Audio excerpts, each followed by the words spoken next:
All right, everyone, good afternoon. I am Dr. Joshua Haynes, and welcome to another thrilling episode of World Civilization Since 1500. So we've been talking for the last couple of days about contact between Europe and places that they hadn't contacted before, most specifically last time, the Americas. But in the early 1500s, and really even as late as 1600, the European colonial footprint was still relatively small in the Americas, as well as in Africa and Asia. But by 1800, the colonial footprint had grown dramatically. Spain controlled virtually all of Central and much of South America, including a big chunk of what we think of as North America. Portugal had colonies on Africa's Atlantic coast and Africa's Indian Ocean coast.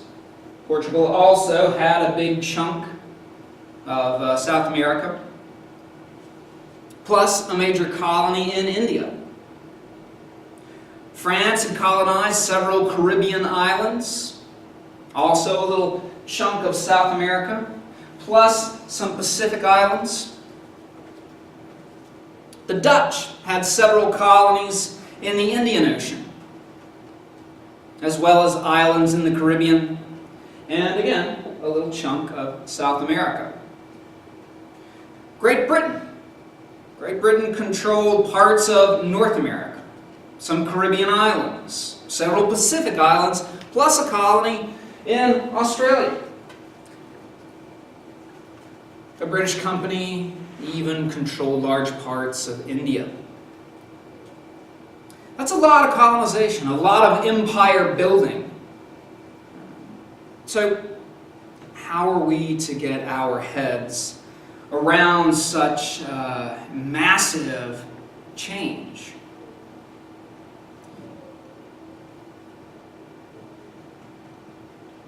To get our heads around it, I propose a series of major questions.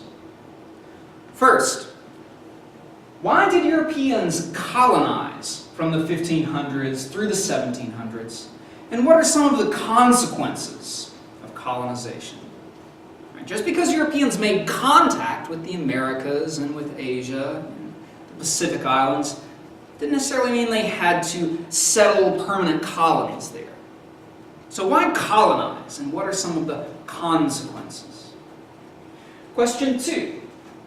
What is the Columbian Exchange? Why is it significant? Question 3. What is mercantilism?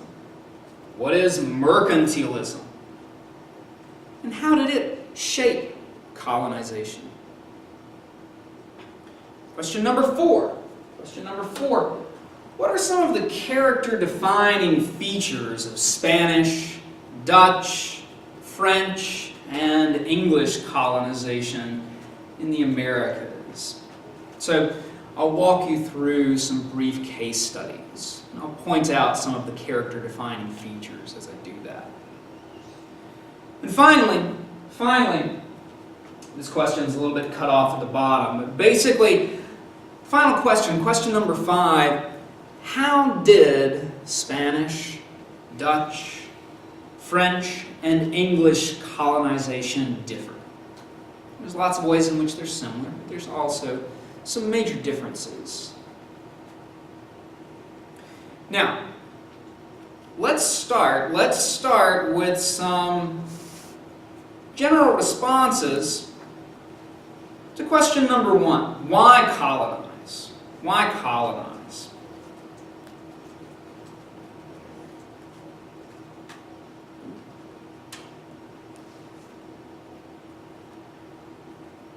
There we go. So, general responses to question 1. Why colonize? Throughout the 1500s, 1600s, and 1700s, explorers were still searching for newer, better, faster, safer trade routes from Europe to Asia. But the motives behind colonizing and the methods of colonizing were changing in some substantive ways. European states still supported colonization, but private companies got more involved. Colonies still enriched states and the monarchs who ruled them, as well as investors. But those private companies were becoming more and more important. Individual investors benefited more. In the 1500s, most of the wealth in colonization came from natural resources, especially silver. But by the 1600s, cash crops became the key source of wealth. The rise of plantation systems and forced labor systems reshaped colonies, especially in the Americas, where we'll spend most of our time today. In some places, colonies were really nothing more than small trading forts, usually clinging to the coast, manned by a handful of soldiers and traders. But in other places, European colonies became dense, permanent, rapidly expanding settler colonies. So, the motives and the methods for colonizing are changing pretty steadily over the 1500s and the 1600s. So, fine. What are some of the big picture consequences of colonization? What are some of the big picture consequences? Well, first, socially,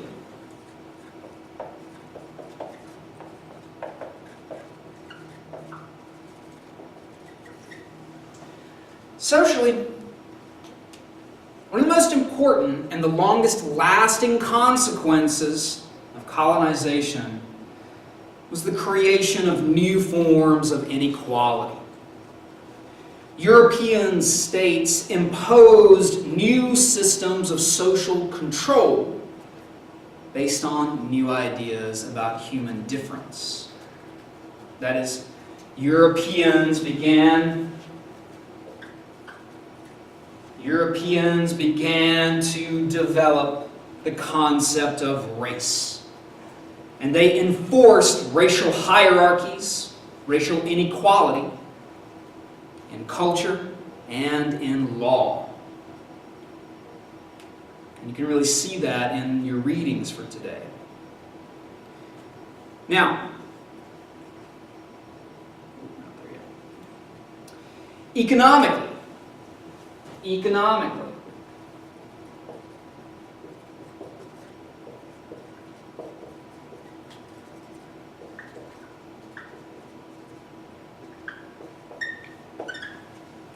economically, global trade networks really permanently connected the continents into a world economic system.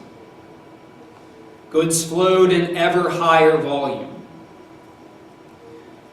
American silver was especially critical because it gave Europeans something to trade in Asian markets. Europeans desperately sought Asian markets, but when they got there, they found they had nothing that Asians wanted. But American silver gives them something to trade. Caribbean sugar and Virginia tobacco, grown by slave labor, also became exceptionally important in this global world economic system. The more Europeans colonized, the more trade increased, and the more their demand for African slaves increased. So, European colonization leads to the creation of racial inequality and the creation of a world economic system. Politically,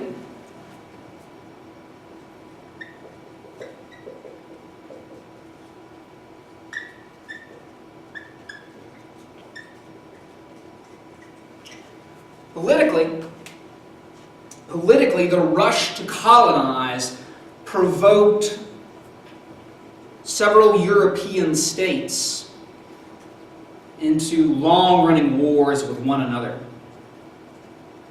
Indeed, wars broke out between rival states, and civil wars broke out within some states. And finally, one other major consequence I want to point out.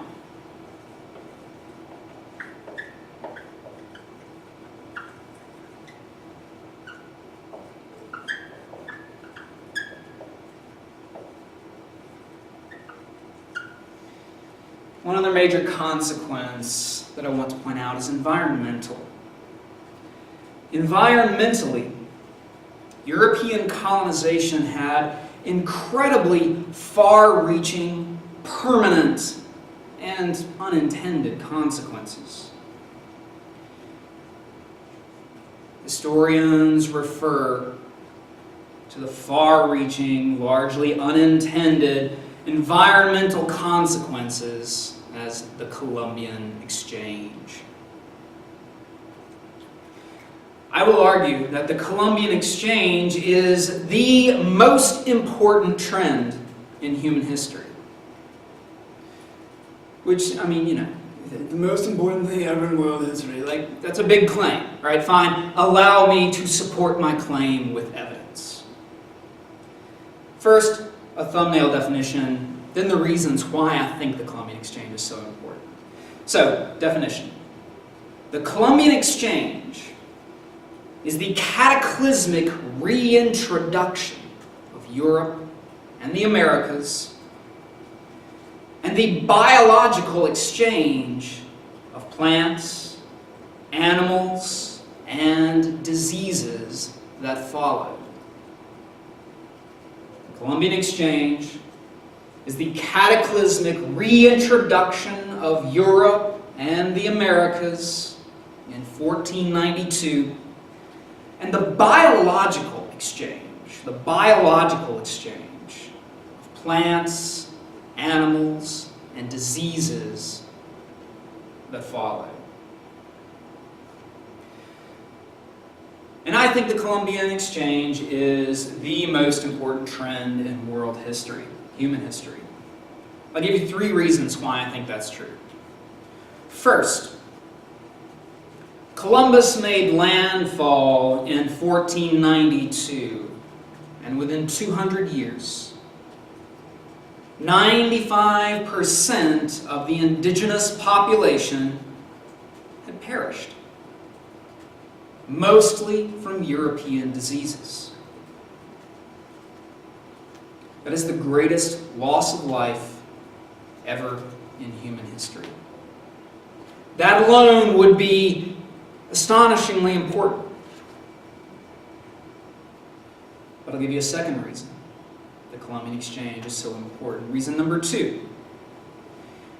The depopulation of the Americas meant that Europeans had to look elsewhere for labor.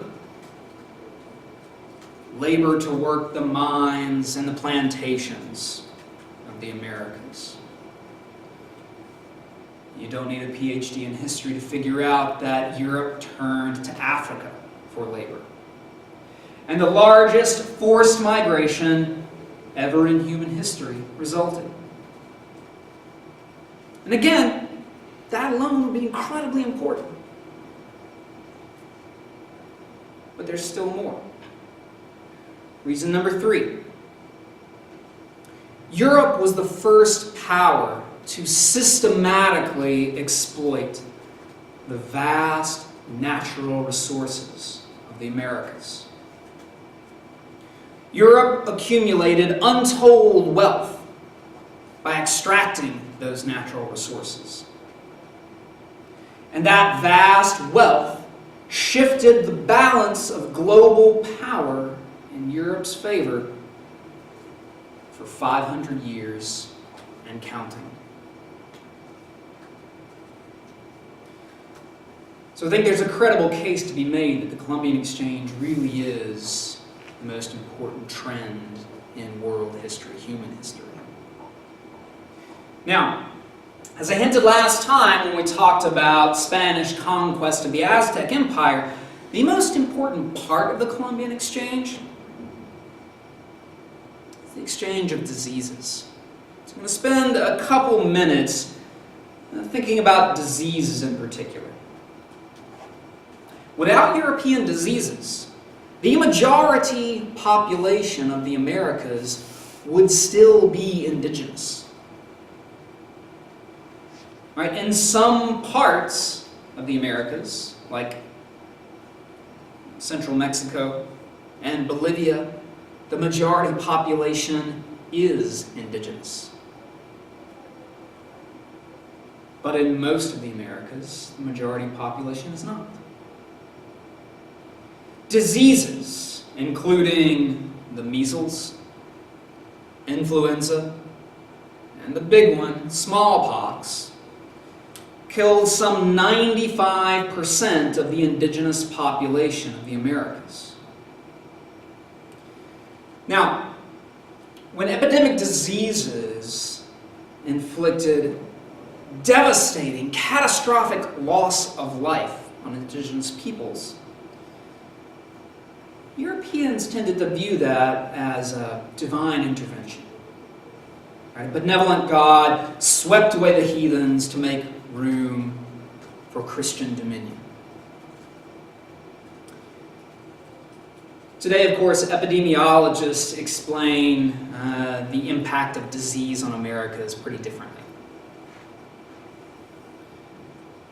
Typically, we explain that part of the Columbian Exchange using the concept of virgin soil epidemics. Virgin soil epidemics. So what exactly is a virgin soil epidemic, and who cares? When a population is exposed to a disease for the first time, that's called a virgin soil exposure. And the result is often a virgin soil epidemic. When a disease hits virgin soil, everyone is exposed to the disease all at once. That means babies, adults, the elderly, everybody. Virgin soil epidemics tend to be especially hard on adults in their prime years. Okay, well, think about why that matters. Adults in their prime years do most of the productive work in a society. Right? They grow the food, they care for the children, they run the government, they render military service. So when an epidemic weakens that key workforce, society collapses. Death rates among the very young and the very old skyrocket because the youth and the elderly are deprived of their caregivers. Basic services break down. So think back to the Spanish conquest of the Aztec Empire, which we talked about last time. Right? Remember, I said the Aztecs won the first battle of Tenochtitlan. They drove the Spaniards out of the city. They simply overwhelmed the tiny Spanish army with numbers. But the Spanish left behind smallpox. The disease whipsawed the entire valley of Mexico, ultimately spreading into the Inca Empire in South America. In that epidemic, 1/3 of the population of the Valley of Mexico perished. Indeed, indigenous accounts of Spanish conquest often focus more on disease than on actual battle. So, disease is perhaps the most important part of the Columbian Exchange because it really makes colonization possible in a fundamental way. Now, that said, the environmental consequences of colonization go beyond disease impact. Europeans bring more than just disease with them, and they take away more than just silver. So what else did Europeans bring to the Americas? So for last week, you read a document written by a man named Garcilaso de la Vega. And you may remember that in the last 3 pages, Vega wrote about what he called things that did not exist in Peru until the Spanish brought them. He's describing the Columbian Exchange. Europeans brought food crops that were unknown in the Americas. Wheat, barley, rye, peaches, pears, oranges, lemons, pomegranates. Europeans also brought all kinds of animals. And those animals gave Europeans some real advantages. And horses and oxen pull plows. Horses turn infantrymen into cavalrymen. So horses, cattle, pigs, goats, sheep, all these animals were introduced into the Americas by Europeans.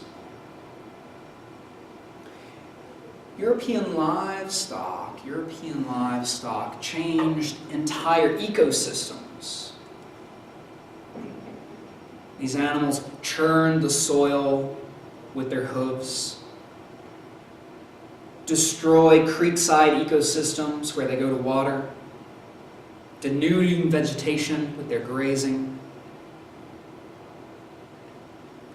So European livestock sort of become part of the process of European colonization by transforming American environments. Now, what Europeans take away with them is just as important as what they brought. From the Americas, Europeans took tomatoes, peanuts, pumpkins, pineapples, squash, turkeys,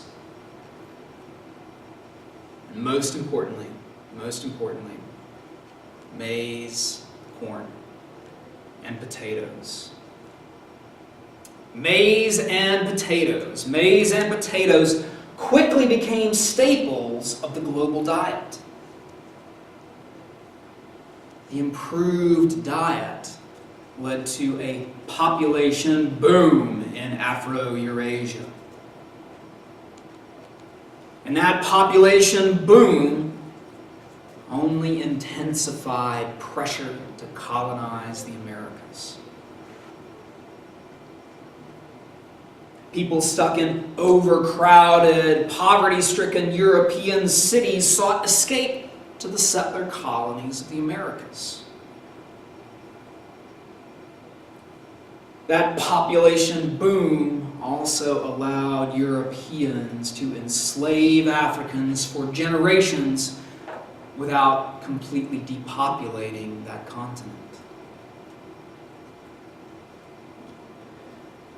So the environmental consequences of colonization are far-reaching, long-lasting, and unexpected. Indeed, if you really think about it, Europeans did not discover a new world when they made contact with and colonized the Americas. They didn't discover a new world. Instead, they created one.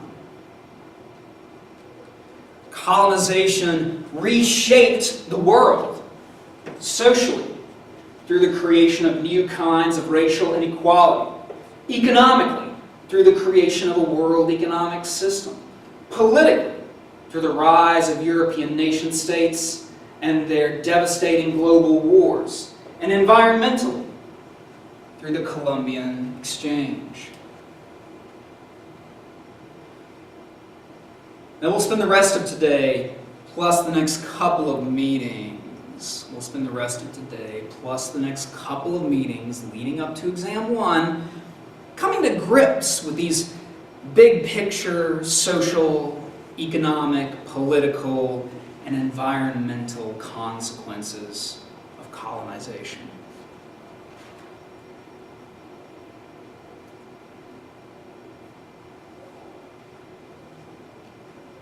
Now,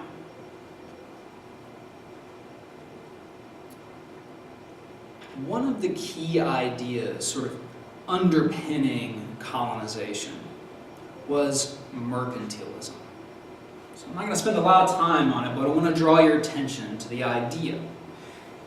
European thinkers developed this economic theory known as mercantilism to explain why colonizing was a good idea, why creating a world economic system would benefit them. According to the theory of mercantilism, the world's wealth is finite.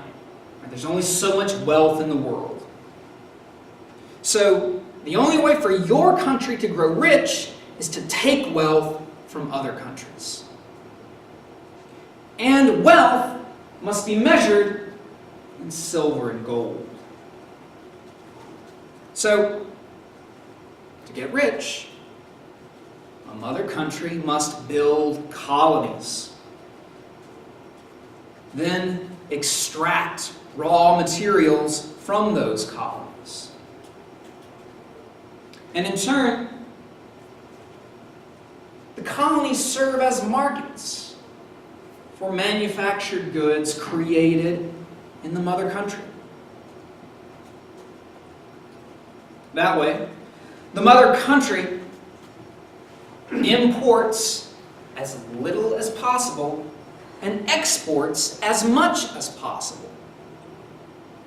So the mother country maintains a favorable balance of trade.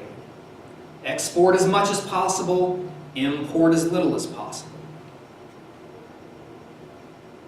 So in short, colonies exist to enrich the mother country. And it worked. Colonization did enrich the states of Europe. The states of Europe often spent that wealth by fighting wars with one another. Now, all the emerging states of Europe embraced this economic theory of mercantilism. They all believe they're locked in a deadly contest to control as much wealth as possible. So the stakes are high, and they're willing to do virtually everything to win this deadly contest. So, that said, let's spend the next little while thinking through some case studies of European colonization. We're going to focus mainly on colonization in the Americas. What exactly are the character-defining features of Spanish, Dutch, French, and English colonization in the Americas? First, consider Spanish colonization. In Mexico and South America, the Spanish actually left parts of the Aztec and Inca imperial bureaucracy in place. Commoners in the Aztec and Inca empires were accustomed to giving tribute, rendering tribute to indigenous overlords through those existing bureaucracies. So the Spaniards leave some of that bureaucracy in place. For commoners, little had changed. They had once rendered tribute to indigenous overlords. Now they rendered tribute to Spanish overlords. It's almost like Spaniards just cut the head off the snake and then install themselves as the new head. Now, in terms of social structure, Spanish officials wanted Europeans and natives to live in separate communities. By 1600, there were something like 200,000 Europeans living in Spanish colonies in the Americas. For the most part, European colonials live in cities, and indigenous people live outside the cities. But that kind of separation was untenable. Very few European women make that trip to settle in Spanish colonies in the Americas. Most colonials were men. So, European men began entering into relationships with indigenous and African women. And that, of course, results in children of mixed ancestry. And over time, it results in an entire society of mixed ancestry. So, this mixing causes great anxiety among colonial leaders. They desired to impose social order on that mixing. And to impose social order, Spaniards developed new ideas about human difference.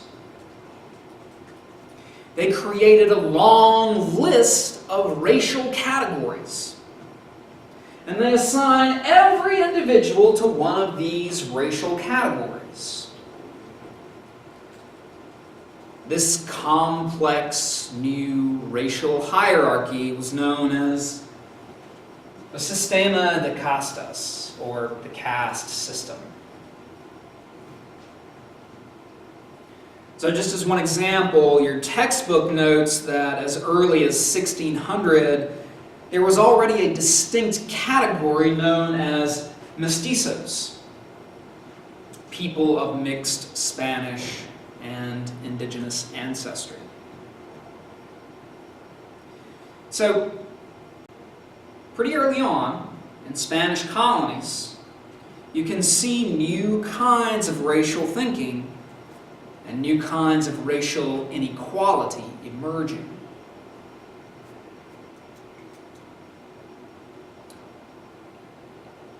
Now, that racial inequality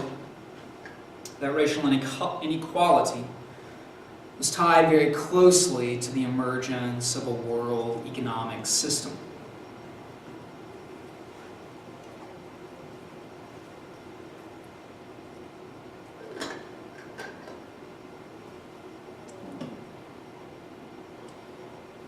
In Spanish colonies in the Americas, the real money is in the silver mines. The real money's in the silver mines. Remember, the first measure of mercantile economic success is how much gold and silver your country can accumulate. Spain extracted untold amounts of some gold, mostly silver, from American mines. And they flooded world markets with that wealth. After looting Aztec and Inca treasuries, Spaniards start mining directly.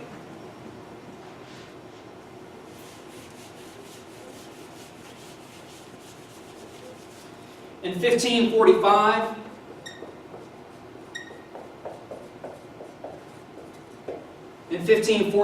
Spaniards opened the Potosi silver mine in present-day Bolivia.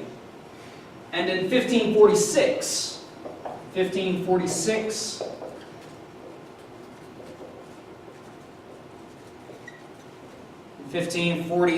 they opened the Zacatecas silver mine in present-day Mexico, present-day northern Mexico.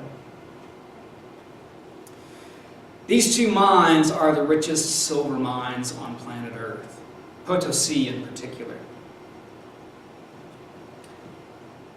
Potosi has been worked continuously for more than 400 years. In fact,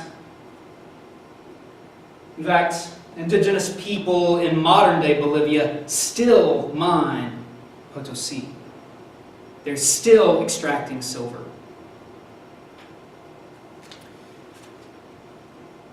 Just to give you don't necessarily have to write down the numbers, but just to give you a sense of the scale, between 1560 and 1685, Spanish America sent something like 25 to 35,000 tons of silver to Spain every year.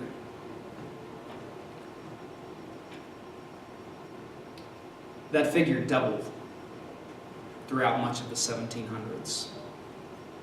25,000 to 35,000 tons of silver every year for the first 100 years or so, and then the number doubles.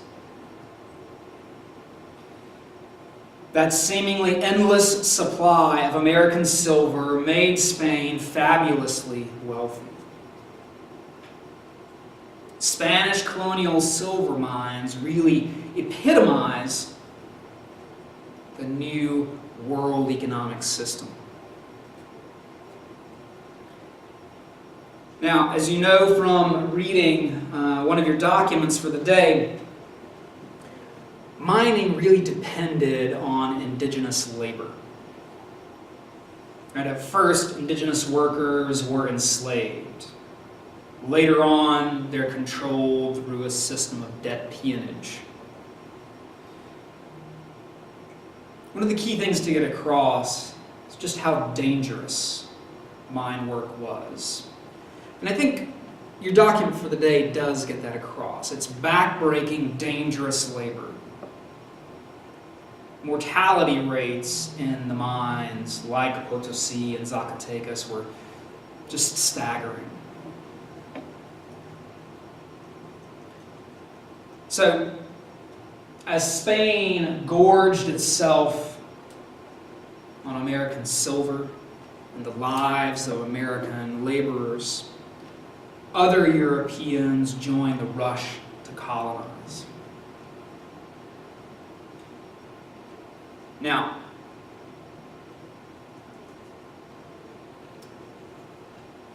the mercantilist economic system often required an alliance between a state and its merchants.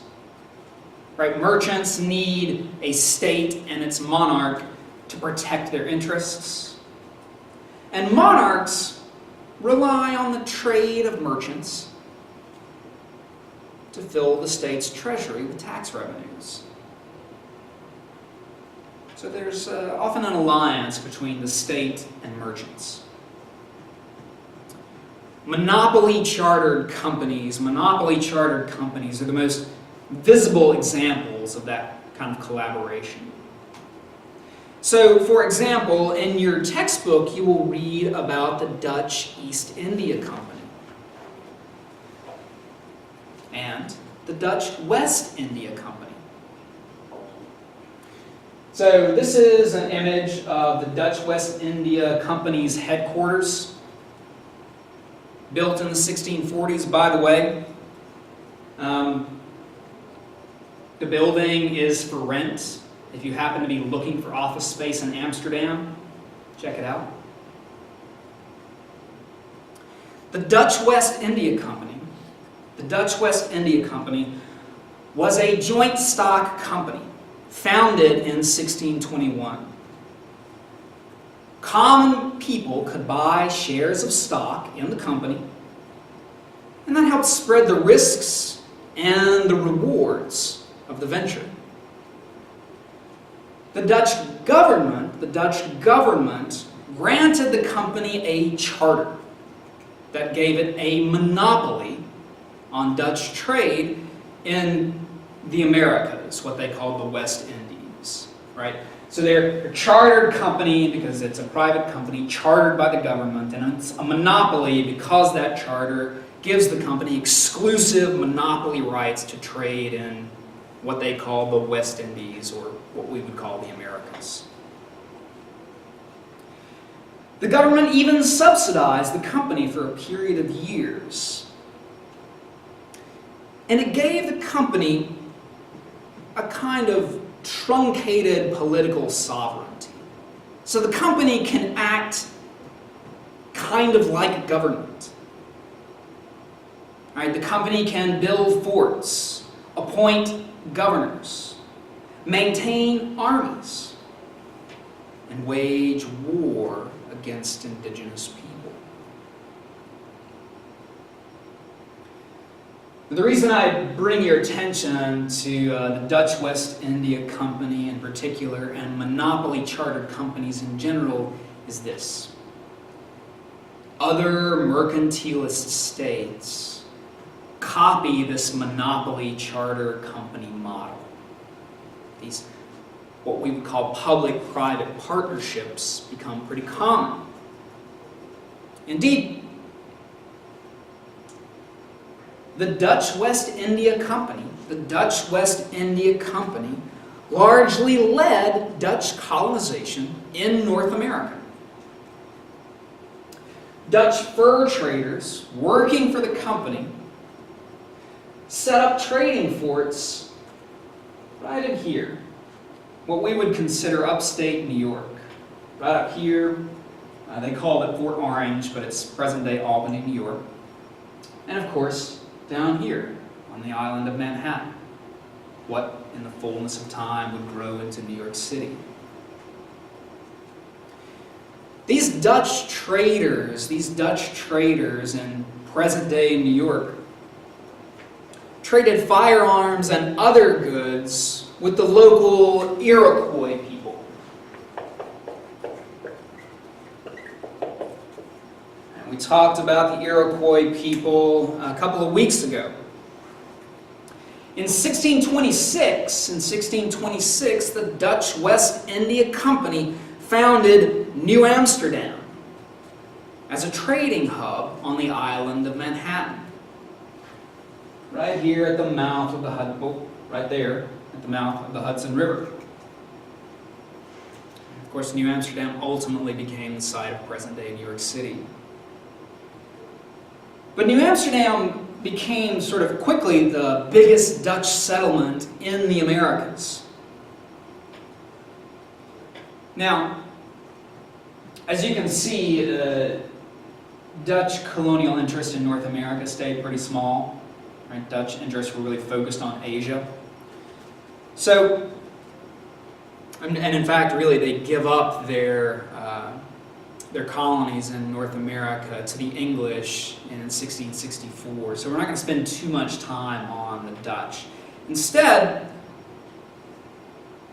let's take a look at what the French are doing. Actually, I'm going to back up one, and then we'll get to this. What about the French? The French build their first lasting colonies in what we would think of as Canada in 1608.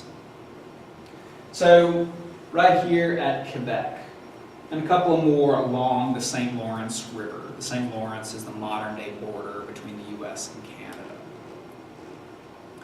Now, French nobles owned these colonies in present-day Canada. But they worked with merchant companies to attract settlers. French fur traders and missionaries moved westward and up the St. Lawrence River and into the Great Lakes region, building a chain of fur trading hubs. Ultimately, They moved down the Mississippi River, again, sort of building a chain of fur trading forts, and ultimately, as we know down here, establishing a series of posts on the Gulf Coast: Biloxi, Mobile, and finally New Orleans. However, for the French, the real action is in Canada. And the real action in Canada is the beaver fur trade. Huron Indians, and many others traded beaver skins to the French for beads, cloth, metalware of all kinds, and especially firearms.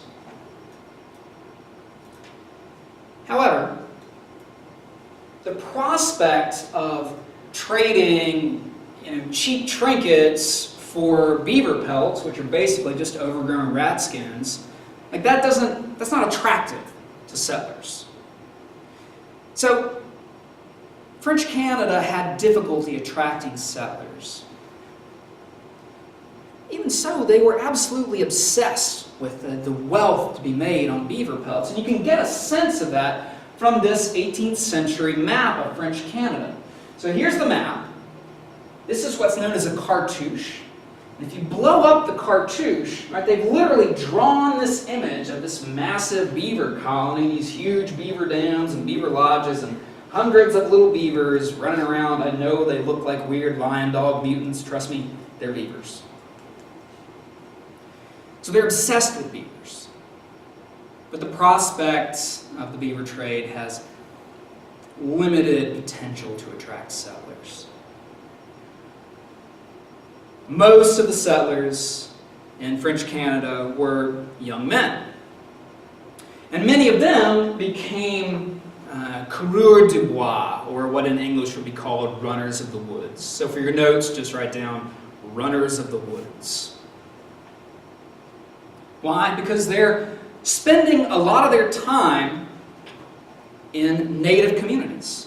Indeed, they often marry into native communities. Because there were so few French settlers, France depended on good relations with native people. So, for a time, civil and church authorities officially accepted these marriages between runners of the woods and indigenous women, as long as the women convert to Christianity. And of course, this results in a society with mixed ancestry, what the French called métis, much like the mestizos of Spanish colonial America. So again, you can see this rise of racial thinking, new racial categories, new kinds of racial inequality. The French presence was not entirely without damage. The French presence provoked devastating wars between native people. Natives overhunt beaver because they're hunting for a world market. When they begin to compete for beaver pelts, they become embroiled in devastating beaver wars. So again, you don't need this in your notes, but just to give you a concrete example, in the 1660s, the Iroquois, using Dutch guns, virtually wipe out the Hurons in one of these catastrophic beaver wars. So once again, you can see that colonization and the creation of a world economic system goes hand in hand with violence, sometimes in unexpected ways. Now, under mercantile theory, European leaders believe they're in this cutthroat competition to secure as much world wealth as they can from the limited, finite supply. So the English also get in on the act. The English also sponsor colonization in the Americas. In 1607, the Joint Stock Company, the Virginia Company of London, organized a settlement they called Jamestown, Virginia. Now, for the first several years, Jamestown teetered on the edge of famine. They clashed repeatedly with local native people. You can get a sense of that in one of your other documents for the day, written by an indentured servant in Virginia named Richard Freethorn. Richard Freethorn, talks repeatedly about how hungry he is, how terrified he is of Indian attack. But Europeans began planting tobacco in the 1610s in Virginia. It took well in the climate and the soil, and it's really that tobacco that made the English colony of Virginia viable. Smoking became this new fad all over Europe. There was a limitless market for Virginia tobacco. Now, for much of the 1600s, Virginia planters relied on indentured servitude for labor to grow tobacco. So the vast majority of early colonists were these indentures. And most of those indentures were young men and boys. Now, the first African slaves appear in the records in Virginia in 1619. So there were African chattel slaves there, but they were not the primary labor force until after 1675. Why? Well, in 1675, Virginia's small farmers waged a war of rebellion against Virginia's elites. They resented elite planter dominance. Small farmers collaborated with indentured servants and with slaves to rise up in a war of rebellion. After this so-called Bacon's Rebellion in 1675, Virginia's elites switch from indentured servitude to chattel African slavery as the primary labor system. They believed that this would prevent future rebellions by establishing a permanent, racially marked labor force. In one of your documents for the day, you again get a very profound sense of this new kind of racial thinking.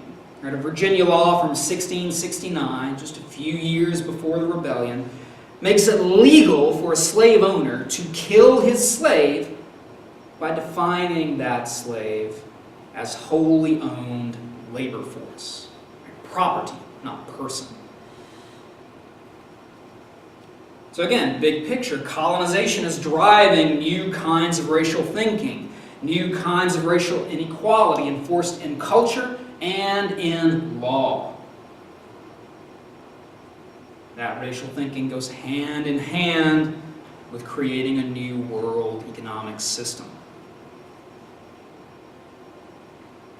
Not for nothing, English colonists in Virginia and later South Carolina also enslaved Native Americans by the tens of thousands, though most of those native people got sold into the Caribbean rather than used as slaves domestically.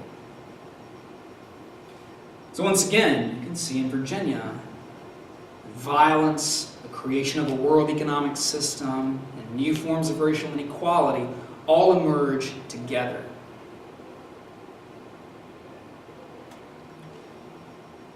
Now, I'm going to wrap this up. I'm going to wrap this up with a quick jaunt into New England. In 1620, a group of English religious separatists called Pilgrims established the colony of Plymouth in present-day Massachusetts, so right here, the green shaded bit. In the next decades, Protestant religious dissidents known as Puritans built several more colonies, most importantly, the Massachusetts Bay Colony. Now, similar to the Dutch West India Company and the Virginia Company of London and some of those French colonies, some of these colonies in New England were created by monopoly charter companies. For example, the Massachusetts Bay Company established the Massachusetts Bay Colony.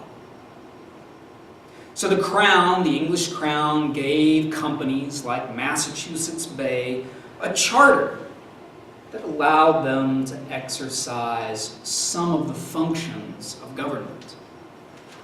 So for example, they can make local law, as long as those local laws don't conflict with English law. So Massachusetts Bay and other English colonies began to elect local assemblies to govern. But voting rights were very tightly restricted. In most places, only white, male property owners get to vote. And in Massachusetts Bay, only white, male, property-owning church members get to vote. So even in New England, a place that's often held up as sort of the birthplace of American democracy, even there you can see new and perhaps unexpected kinds of inequality developing.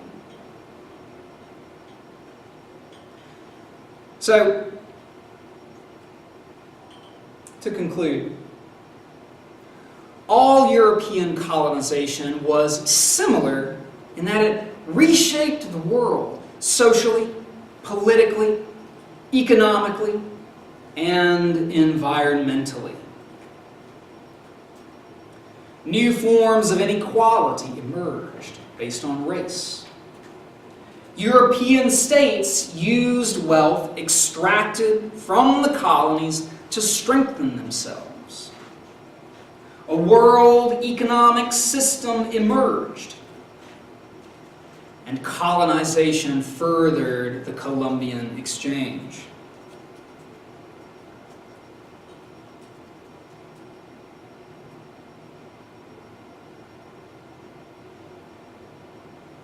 Think about these two images again.